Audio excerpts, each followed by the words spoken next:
자, 이번 시간에는 위험물의 저장 기준에 대해서 좀 알아보도록 하겠습니다.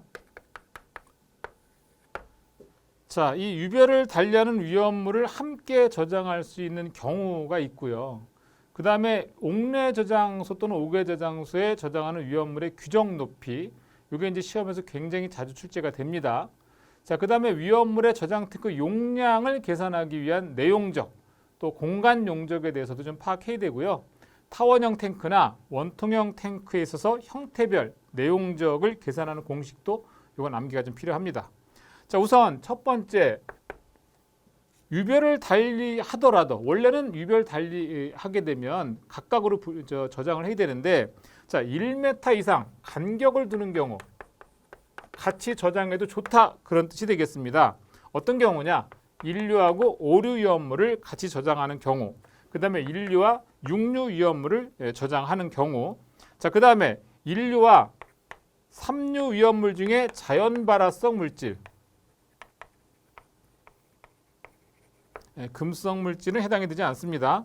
자, 삼류 중에 자연 발화성 물질, 그 다음에 이류 위험물하고 사류 위험물을 같이 저장하는 경우, 그 다음에 삼류 위험물 중에서 알킬 알루미늄, 자, 삼류 중에 알킬 알루미늄하고 사류 위험물을 저장하는 경우, 자, 그 다음에 사류 위험물하고 오류 위험물 중에서 유기과산화물을 같이 저장하는 경우, 이렇게 하나, 둘, 셋, 넷, 다섯, 여섯 가지 경우가 1m 이상 간격을 두는 경우에는 같이 저장이 가능하다, 이렇게 되겠습니다. 자, 두 번째는 또 뭐냐 하면, 이게 분명 동일 품명이라 하더라도 만약에 자연 발화 우려가 있다, 자, 그럴 때는 지정 수량 10배마다 0.3m의 간격을 두도록 한다, 이렇게 합니다. 자, 세 번째가 굉장히 중요합니다. 이 세 번째 규정이 제일 중요한 건데, 이거 시험에서 뭐 말도 못하게 많이 나오죠. 자, 세 번째 규정은 뭐냐면, 용기를 겹쳐 쌓지 않아야 되는데, 우선 기계에 의해서 하역하는 구조로 된 용기만을 겹쳐 쌓는 경우에 있어서는 6m를 초과하면 안 되는 거고, 두 번째, 사류 위험물 중에서 3석유류, 그리고 4석유류, 그리고 동식물 유류, 자, 이렇게 보면 공통점이 나오죠. 상온 이상이 되겠습니다.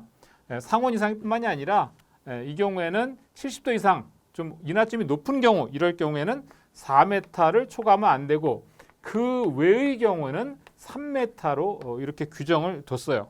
그래서 일단 기계에서 하역하는 구조 6m, 3, 4석유류, 동식물 4m, 그 외에는 3m, 요 초과되면 안 되는 높이, 이건 반드시 기억해야 됩니다. 시험에서 정말 많이 나옵니다.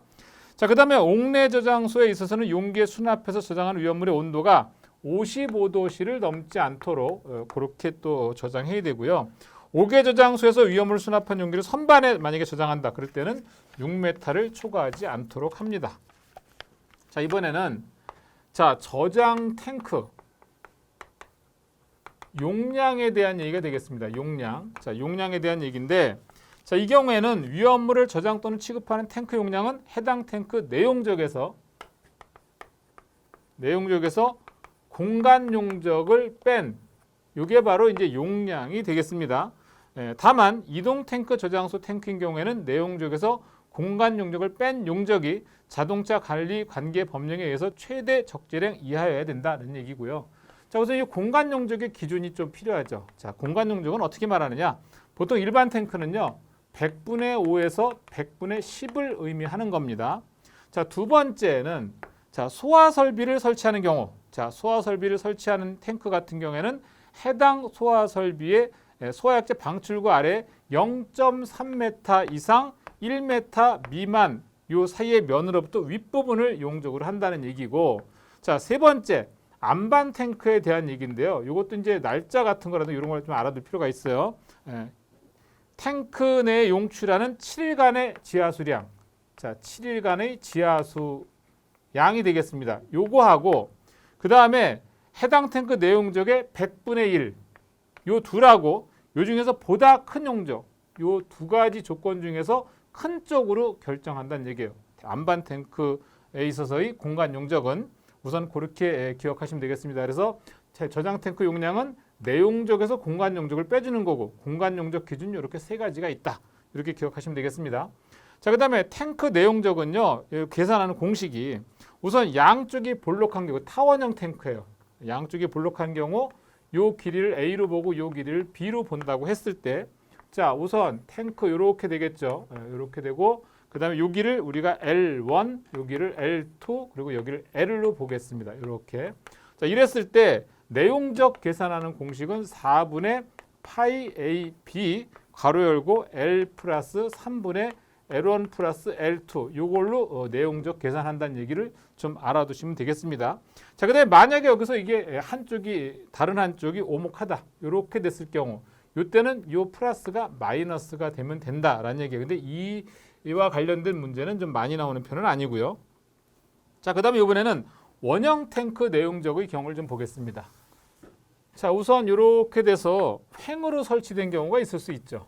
횡으로 설치된 경우. 그래서 이게 이제 반지름이 있을 수 있고요. 역시 아까와 마찬가지로 가운데 낼 양쪽은 L1, L2로 이렇게 보는 거예요. 자, 이때 내용적 계산하는 공식. 자, 파이 R 제곱 그리고 L 플러스 3분의 L1 플러스 L2로 구한다는 얘기가 되겠습니다. 이게 만약에 근데 세워져서 종으로 설치가 됐다. 이렇게 종으로 설치가 되면은 여기까지 길이는 L 이렇게 되겠고 요거는 이제 L2가 되는 건데 이건 의미가 별로 없어요. 그래서 이 경우에 내용적 계산하는 공식은 파이 R 제곱 L 이렇게 해서 내용적을 계산할 수가 있다. 그래서 이제 이 탱크 내용적 구하는 공식을 알아야만 만약에 문제에서 반지름 값을 주어진다든가 길이를 주어지게 되면 내용적을 계산할 수 있다는 얘기죠. 이 파트에서는 요건 탱크 내용적 계산하는 공식은 여러 번 연습을 통해서 반드시 숙지하도록 합니다.